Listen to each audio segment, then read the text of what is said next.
جب زندگی میں کوئی بھی مشکل پیش آئے، کوئی بھی ایسا واقعہ پیش آئے جو ہمیں اپسٹ کرے، جو ہماری مرضی کے خلاف ہو، جو ہماری خواہش کے خلاف ہو، تو سوچنا چاہیے کہ یہ میرے لیے ایک امتحان آ گیا ہے، کیونکہ اللہ تعالیٰ نے یہ زندگی بنائی ہے امتحان کے لیے.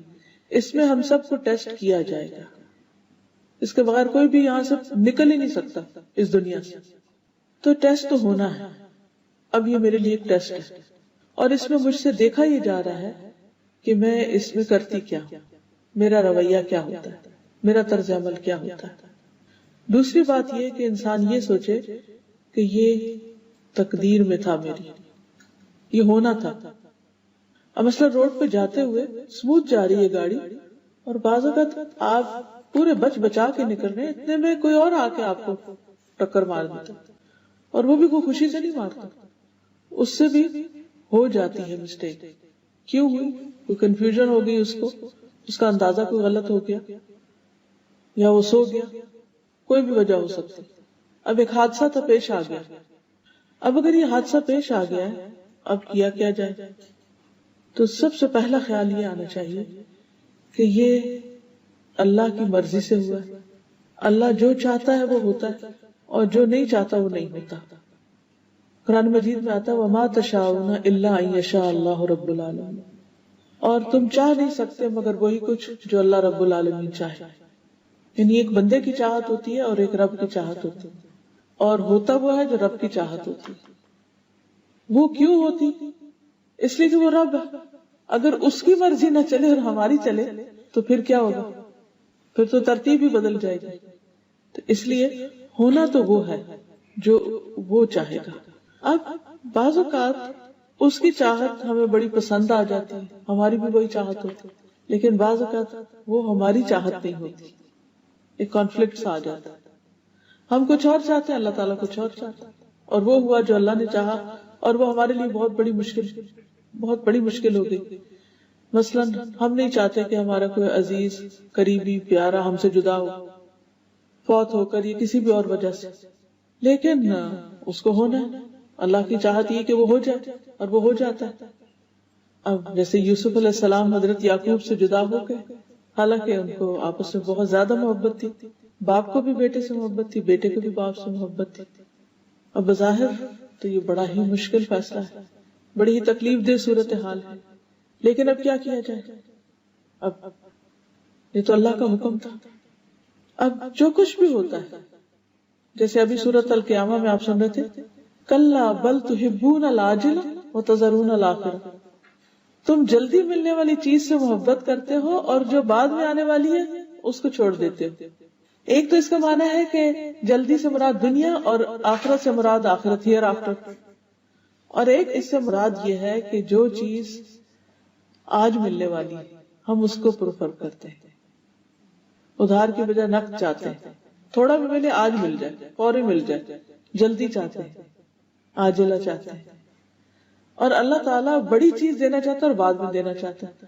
اب سوچئے یوسف علیہ السلام کے کیس میں کہ اگر وہ اپنے والدین کے گھر رہتے اور بھائیوں کی یہ چپکلیں ساری زندگی چلتی رہتی، تو وہ محبت کے ایلیمنٹ کو تو تسکین ملتی رہتی کہ باپ بیٹا ایک دوسرے کو دیکھ رہے ہیں، قریب ہے، تسلی ہے، تسکین ہے، روز کے معاملے ڈسکس ہو رہے ہیں، آج بھائی نے یہ کر دیا، آج اس نے یہ کر دیا، تو وہ ایک دوسرے کی شکایت کر کے سین چلتا رہتا ہے.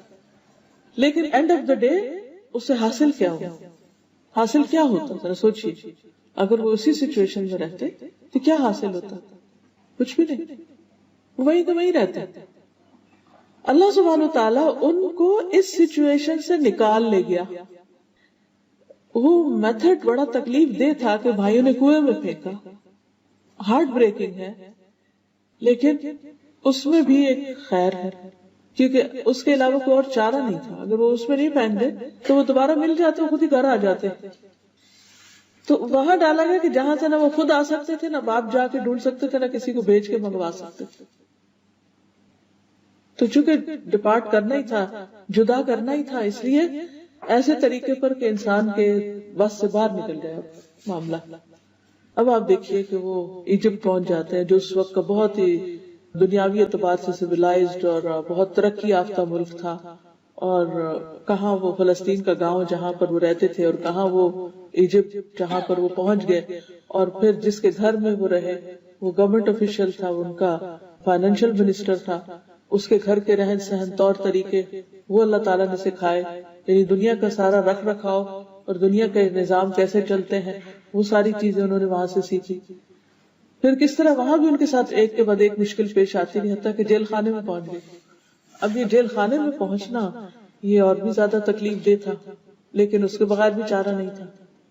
لیکن اب آپ دیکھیے کہ بظاہر رستہ کتنا خطرناک ہے، کتنا تکلیف دہ، لیکن کہاں پہنچ رہا ہے، نتیجہ کیا نکلنے والا ہے، اللہ تعالیٰ دینے والا کیا ہے ان کو اللہ تعالیٰ نے نبوت بھی عطا کی، خوبصورتی بھی عطا کی، اچھا اخلاق بھی عطا کیا، اور پھر دنیاوی حکومت بھی عطا کی، سب کچھ۔ یعنی ایک انسان کسی چیز کا جو تصور کر سکتا ہے کہ اسے دنیا میں ملے، وہ سب کچھ مل گیا ان کو۔ لیکن کن راستوں سے ملا، کن کٹھن راستوں سے، کن مشکل راستوں سے ہوتے ہوتے وہ وہاں تک پہنچے۔ یہ تو ایک مثال ہے۔ ایسے ہی موسیٰ علیہ السلام کی مثال بھی کہ کس طرح ان کی ماں ان کو پانی میں ڈال رہی ہے اور کس طرح وہ اپنے مقام تک پہنچتے ہیں۔ تو کہنے کا مقصد یہ ہے کہ بعض اوقات اللہ تعالیٰ ہمیں ایسی تکلیف دہ صورت میں ڈال دیتا ہے، ایسی مشکل میں ڈال دیتا ہے کہ جو ہمارے لیے بہت ہی ناگوار ہوتی، ہمیں بہت ہی ناپسند ہوتی، لیکن اللہ تعالیٰ سے بڑھ کر کوئی ہمارے لیے مہربان بھی نہیں، وہ الٹیمیٹلی ہمارے لیے فائدے کی ہوتی، مگر ہم اپنے شارٹ سائٹڈنس کی وجہ سے اس کو سمجھ نہیں پاتے، جس کے نتیجے میں ہم پریشان ہوتے ہیں۔ سارے غم کی وجہ یہ ہوتی ہے کہ ہمیں اس مشکل یا اس دلدل میں پھنسنے کی وجہ سمجھ نہیں آ رہی تھی کہ اس سے نکلنے کا، کیونکہ ہم تو ہوپلس ہو چکے ہیں، فوراً ہم دل چھوٹا کر بیٹھتے ہیں اور ہم کہتے ہیں بس ہم تو ختم، اب تو ہمارے ساتھ کچھ اچھا نہیں ہونے والا، دنیا اندھیر ہو گئی۔ تو پہلی چیز جو بندے کو مشکل پیش آنے پر سوچنی چاہیے وہ یہ کہ یہ اللہ کا فیصلہ، اللہ نے میرے لیے یہی چاہا، اور اللہ کی چاہت میری اپنی چاہت سے زیادہ بہتر ہے، اس کی اس میں کوئی نہ کوئی حکمت ہے، مصلحت ہے، اس نے یہ میرے مقدر میں رکھا ہے، اور اس میں ضرور کچھ بھلا ہے۔ اللہ کا فیصلہ کبھی بھی ظلم پر مبنی نہیں ہو سکتا، بس اس وقت انسان اعتماد کر لے اللہ کے فیصلے۔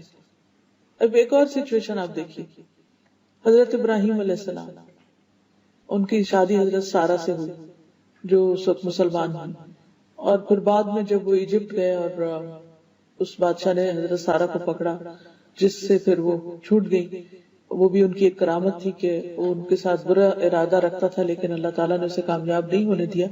تو اس کے بعد جب انہوں نے ان کو چھوڑا تو ساتھ حضرت ہاجرہ بھی تحفے کے طور پر دے دی۔ تو بعد میں حضرت ہاجرہ سے حضرت ابراہیم نے شادی کی، ان کے بچے نہیں تھے، حضرت ہاجرہ کا بیٹا اسماعیل پیدا ہوا۔ تو جب وہ دودھ پیتا بچہ تھا تو روایات میں اس طرح آتا ہے کہ حضرت سارہ بہت سخت ناراض ہوئی، اور وہ کہتی کہ میں ان کو برداشت نہیں کر سکتی، آپ ان کو یہاں سے لے جائیں۔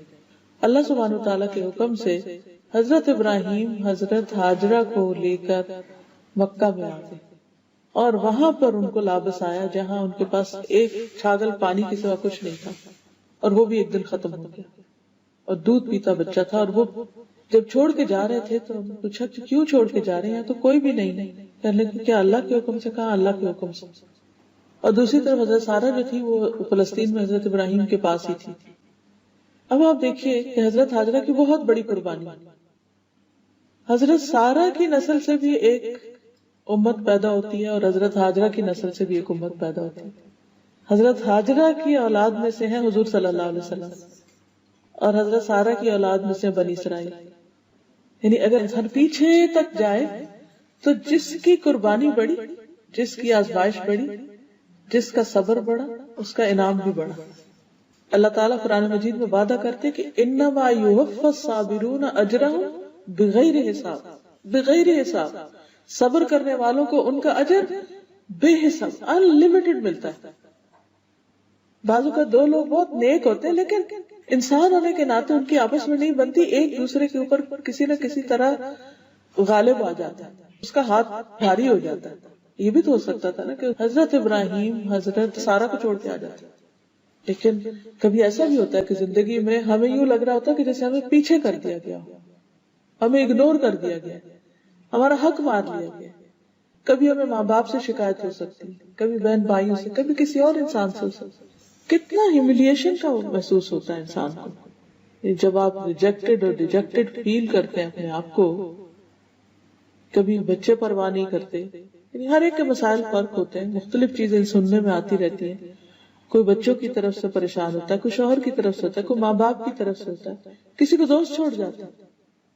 بعض اوقات بہت اچھے تعلقات ہوتے ہیں، بچپن کے فرینڈز ہوتے ہیں، لیکن اچانک کوئی بیچ میں اور شخص پڑتا ہے اور اس کی دوستی زیادہ ہو جاتی ہے اور آپ کو ایک طرف کر دیا جاتا ہے، تو اس وقت بھی آپ بہت ہارٹ بروکن ہوتے ہیں.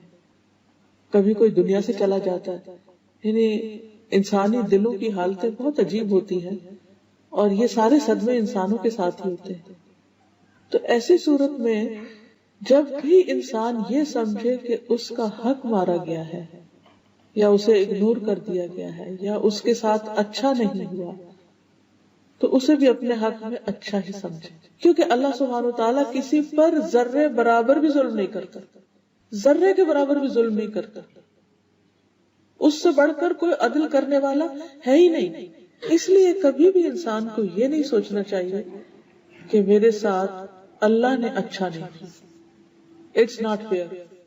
نہیں، یہ کہنا چاہیے کہ اللہ مجھے سمجھ میں نہیں آ رہا کہ یہ میرے ساتھ کیوں ہو رہا ہے.